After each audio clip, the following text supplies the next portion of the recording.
Alam manusia terbagi menjadi 9 tingkat. Alam tempering tubuh sama dengan 9 tingkat. Alam bumi sama dengan 9 tingkat. Alam langit sama dengan 9 tingkat. Alam ilahi sama dengan 9 tingkat. Alam abadi sama dengan 9 tingkat. Alam abadi bumi sama dengan 9 tingkat. Pembagian Master Array.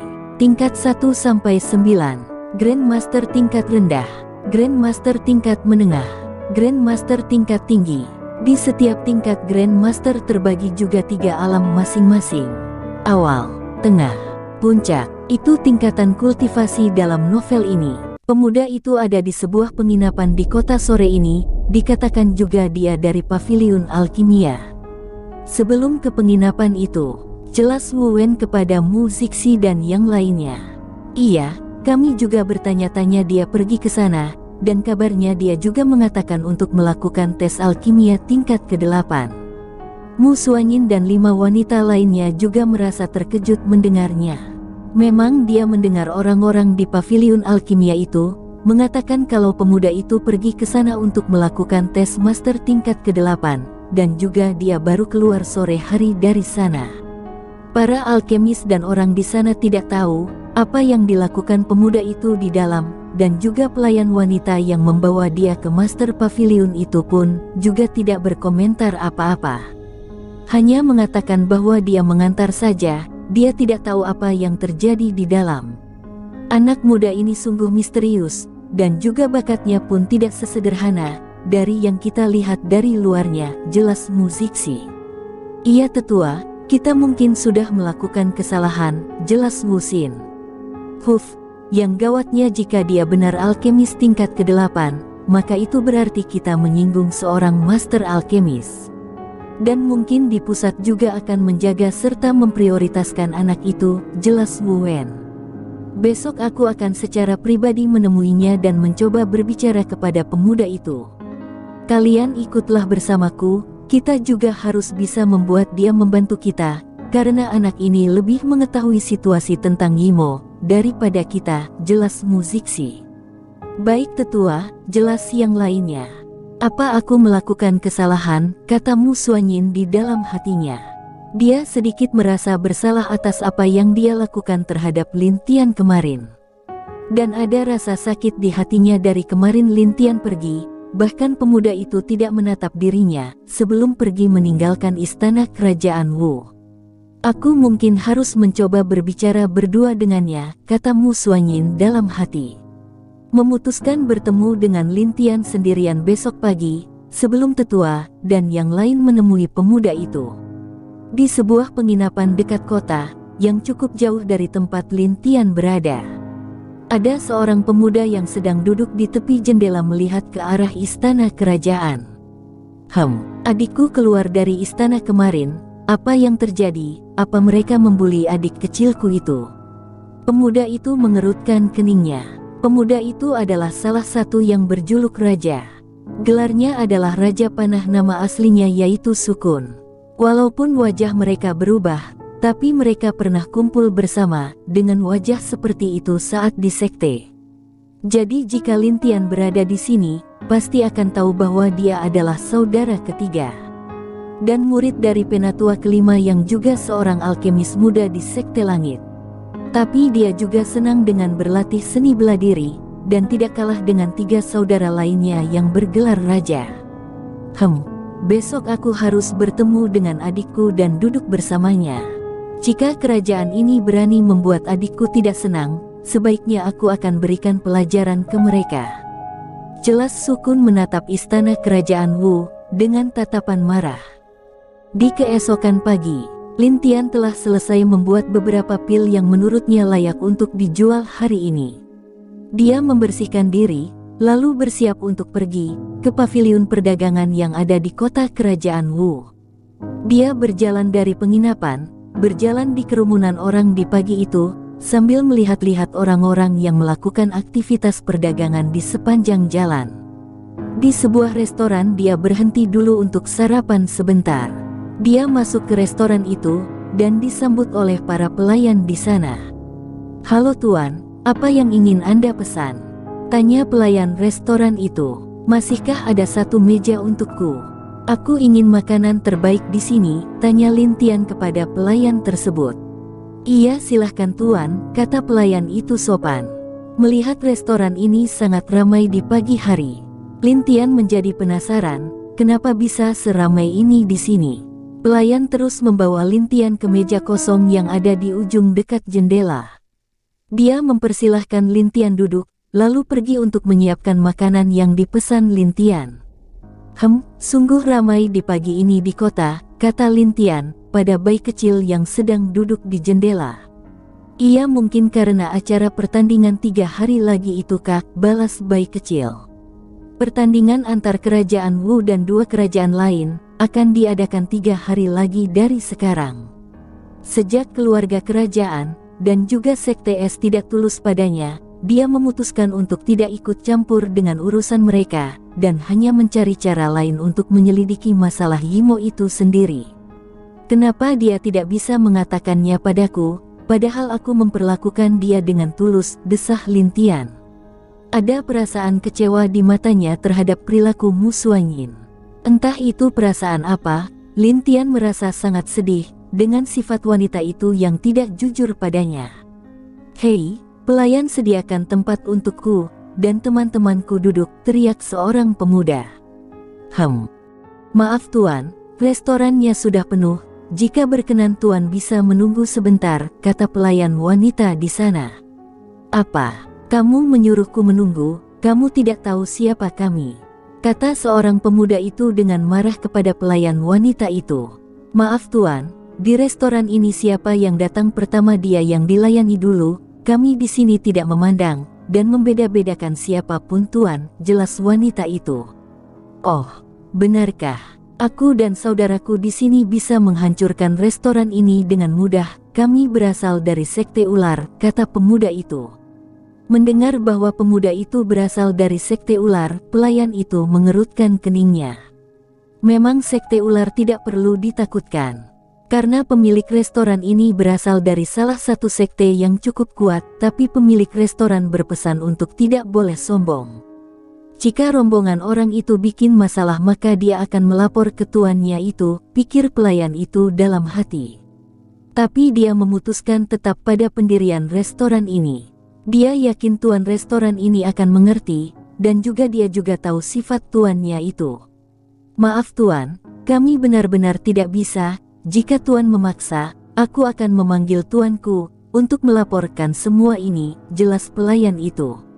Mendengar pelayan itu ingin memanggil pemilik restoran ini membuat mereka takut, karena mereka tahu orang di belakang restoran ini tidak dapat disinggung oleh mereka. Walau sekte mereka kuat, tapi restoran ini memiliki pemilik yang cukup kuat, dan juga mereka sudah memiliki cabang yang ada di berbagai tempat di benua timur membuktikan pemilik restoran ini bukan orang biasa. Cih, jadi selama ada bangku kosong, kami bisa duduk? Tanya pemuda itu. Iya, pelayan sedikit mengerutkan kening, tapi tetap menjawab dengan mengangguk. Bagus kalau begitu. Lalu pemuda itu menatap di tempat Lin Tian sedang duduk sendirian menatap keluar jendela. Pemuda itu berjalan sambil membawa teman-temannya ke tempat Lin Tian duduk dengan senyum jahat di wajah mereka. Tuan Xing, apakah kita tidak bisa makan di sini?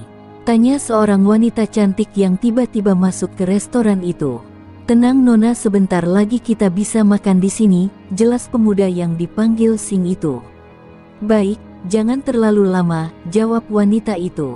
Iya, mereka mendekat ke Lin Tian, lalu dengan sombong memukul meja Lin Tian. Hei nak, jika kamu tahu apa yang baik buatmu keluarlah dari sini, Nona kami, dan kami semua ingin makan di sini, jelas pemuda Xing itu. Iya nak, jika tidak kamu akan tahu akibatnya, jawab pemuda di sebelahnya lagi. Lin Tian tidak menoleh ke mereka, dia hanya diam menatap keluar jendela sambil masih seperti memikirkan sesuatu.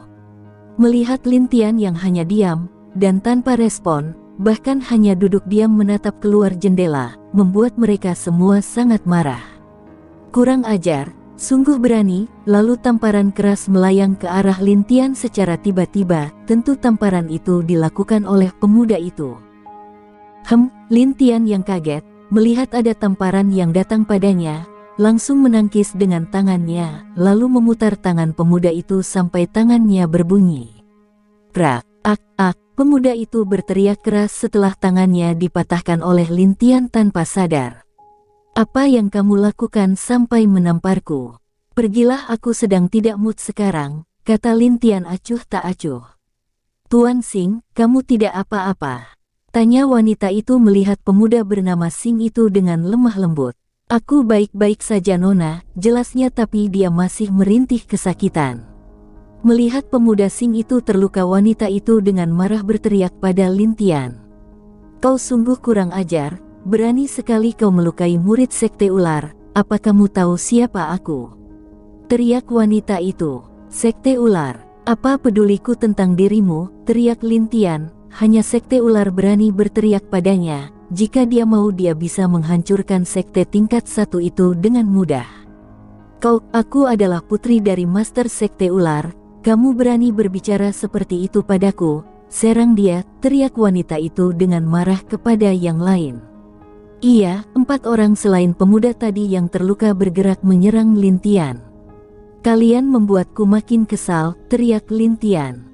Lalu dia mengayunkan tangannya, kekuatan yang kuat menyapu mereka berempat, dan akhirnya mereka berempat terbang keluar restoran itu, menabrak beberapa bangunan di luar sana. Dan tidak tahu apa yang terjadi dengan keadaan mereka. Kau, wanita itu menunjuk Lintian, dia tidak percaya bahwa pemuda di depannya ini sangat kuat dan bahkan hanya satu serangan dapat menerbangkan 4 alam bumi dengan mudah. Apa kamu ingin mati? Lintian lalu juga memberikan serangan pada wanita itu. Tuan, tolong hentikan, sebuah suara muncul di depan wanita itu. Sesosok laki-laki tua berdiri di depannya dan menghentikan serangan dari Lintian itu dengan cepat. Oh, alam ilahi tingkat ketiga, kata Lintian. Menyebabkan orang tua itu tercengang, bagaimana pemuda ini bisa tahu tingkat kultivasinya. Tuan, bagaimana dengan saling mundur selangkah untuk sekarang, itu tidak baik jika diteruskan, untuk Anda dan untuk kami, kata pria tua itu. Katakan lagi, kenapa tidak baik untukku? Tanya Lintian. Tuan, Anda akan diburu oleh sekte ular jika Anda melukai putri Master Sekte kami. Master Sekte kami adalah seorang di alam abadi. Apakah Anda sanggup menanggung kemarahan seorang alam abadi? Kata pria tua itu dengan penuh senyum di wajahnya. Hanya abadi biasa berani padaku. Apa kamu berpikir aku takut dengan sektemu? Bahkan jika master sektemu di sini aku akan menerbangkannya, teriak Lintian makin kesal. Hal yang paling dia benci adalah di saat dia marah, ada orang yang mengancamnya seperti itu. Nak, kamu berani menghina master sekteku, apa kamu pikir aku sopan karena takut kekuatanmu? Aku akan memberimu pelajaran, kata pria tua itu dengan marah.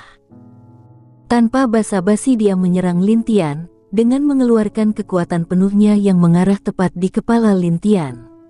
Dia ingin membunuh Lintian, dengan satu kali serangan, untuk memperbaiki wajah sekte ular mereka. Pelayan yang tadi sudah mencegah mereka sangat gugup, dan juga cemas, ini bisa membuat tuannya marah besar, kata pelayan restoran itu dalam hati.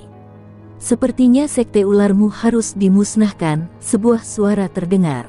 Belum serangan itu sampai pada Lintian, seorang pemuda muncul di depan Lintian, dan menahan serangan pria tua itu. Bom, siapa kau? Pria tua itu mengerutkan kening, melihat serangannya dihentikan. Setelah kabut, sebuah sosok muda berdiri di depan Lintian, dengan wajah penuh senyum. Di belakang punggungnya ada panah berwarna biru yang sangat indah, beserta di pinggangnya ada pedang juga. Melihat pemuda yang datang itu membuat orang di sana merasa kaget, karena mereka tahu pemuda itu adalah Raja Panah. Orang-orang memanggilku Raja Panah, kata pria itu. Mendengar nama itu membuat pria tua itu ketakutan. Raja Panah, bagaimana dia tidak tahu salah satu dari raja? Dan juga para raja ini diisukan juga bersaudara, salah satu dari mereka juga kuat, bahkan mungkin sama kuat dengan leluhur mereka. Hal yang tidak pernah para sekte tingkat 1 mau menyinggungnya. Tapi dia heran kenapa Raja Panah ini menolong pemuda itu. kakak laki-laki kamu di sini, kata Lintian kaget. Iya, adikku yang baik, kamu sudah tumbuh sangat kuat, balas pemuda itu dengan senyum di wajahnya. Sebelum itu ada yang harus ku selesaikan, kata Sukun sambil tersenyum. Lalu dia berbalik menatap pria tua, dan wanita yang tadi menyerang Lintian, dia terus tersenyum di wajahnya. Tapi orang lain tahu, di balik senyum itu ada hal yang menakutkan tentang diri Raja Panah yang terlukis di hati mereka. Terakhir di salah satu kota daerah barat, ada seseorang yang menyinggung Raja Panah ini, dia hanya tersenyum, dan membiarkan mereka pergi, tapi setelah mereka jauh dan tak terlihat dia menarik panahnya dan membunuh orang itu dari jarak jauh. Akhirnya mereka semua yang menyinggungnya, jadi mangsa seperti babi hutan di mata Raja Panah ini, dan sekarang orang-orang sekte ular yang menyinggung adiknya Raja Panah, bisa dibayangkan betapa marahnya Raja Panah ini dengan senyumnya yang mematikan. Ayo, katakan padaku tadi kamu ingin membunuh adik kecilku, tanya Sukun. Aku tidak, hanya bercanda, jelas orang tua itu. Oh, jika adikku tidak mau berkunjung ke sektemu, biarkan aku saja yang berkunjung ke sektemu, bagaimana? Tanya Sukun sambil masih tersenyum. Tuan, maafkan orang tua ini, aku tidak pernah mau menyinggungmu, aku meminta maaf atas sikapku tadi, aku mohon, jawab orang tua itu dengan berkeringat dingin. Bagaimana dia tidak tahu pemuda ini sangat kuat jika dia berkunjung ke sekte mereka, mungkin sekte ular tidak akan ada lagi, atau mungkin sudah menjadi sekte yang rata di benua timur. Dan apalagi menurut informasi dari leluhur mereka, leluhur yakin orang di belakang Raja Panah ini, juga bahkan orang yang tidak akan pernah bisa disinggung oleh sekte mereka. Sekarang akibat murid, dan anak master mereka sendiri telah menyinggung iblis ini. Bahkan dia juga ingin membunuh iblis ini, apa dirinya bercanda, bahkan mungkin dia tidak akan bisa hidup untuk besok, pikir orang tua itu. Memaafkanmu. Bagaimana jika kamu menangkis seranganku, atau perempuan itu menangkis panahku, jika berhasil aku akan memaafkan kalian, Sukun bertanya. Mendengar itu, wanita muda itu sudah gemetar, dan bahkan wajahnya pucat. Bagaimana mungkin dia bisa menerima serangan dari Raja Panah, bahkan mungkin ayahnya akan mati jika menerima satu serangan dari pemuda ini. Aku, wanita itu kaku, dan kakinya lemas tidak bergerak. Kak, sudahlah biarkan mereka hanya orang kecil, jangan pedulikan. Tiba-tiba suara Lintian terdengar dari belakang Sukun. Sukun lalu berbalik menatap adiknya itu dengan mata yang lembut. Aih, pasti kamu sedang ada masalah, kakak akan menurutimu kali ini, jelas Sukun. Dia tahu pasti adik kecil dia ini sedang bingung memikirkan sesuatu. Tapi hal apa itu dia tidak tahu, lebih baik berbicara dengan adik kecilnya ini, daripada mengurus orang-orang ini, pikir Sukun. Pergilah, kali ini aku akan berbaik hati karena adikku. Tapi lain kali yakinlah aku mungkin akan berkunjung ke sektemu, tegas Sukun. Terima kasih Tuan Raja Panah, terima kasih Tuan Muda, kata orang tua itu dengan hormat, lalu berbalik dengan cepat membawa wanita itu, dan yang lainnya pergi. Melihat orang-orang sekte ular itu pergi, orang lain mulai kembali ke tempat duduknya masing-masing. Maaf, nanti semua kerusakan yang disebabkan oleh adikku, aku yang ganti, kata Sukun. Tidak masalah Tuan, itu tidak terlalu penting, kata pelayan itu dengan hormat. Katakan pada tuanmu salam dariku, dan bawakan aku makanan beserta adikku, jelas Sukun. Baik, lalu pelayan wanita itu pergi mengambilkan makanan untuk mereka. Sukun lalu duduk berhadapan dengan Lintian yang masih menatap keluar jendela. Melihat itu, Sukun merasa adiknya ini sangat aneh. Adik, ada apa? Kenapa sepertinya kamu tidak merasa nyaman? Tanya Sukun. Tidak apa-apa Kak, hanya lagi berpikir apa rencana para Yimo itu sekarang di sini, jelas Lintian menghindari pertanyaan yang tidak-tidak oleh kakaknya. Lalu dia meminum teh yang tadi disediakan pelayan itu, untuk menunggu makanan datang. Apa kamu yakin, sedang memikirkan Yimo? Atau kamu sedang bermasalah dengan seorang wanita, goda Sukun? Puff, Lin Tian langsung menyemprotkan teh yang baru dia minum ke bawah lantai. Sukun yang melihat itu sudah menduga, permasalahan yang dialami Lin Tian, sudah kuduga, jelas Sukun. Uhuk, bagaimana kakak bisa tahu? Tanya Lin Tian. Hanya asal menebak saja, jelas Sukun. Ada apa?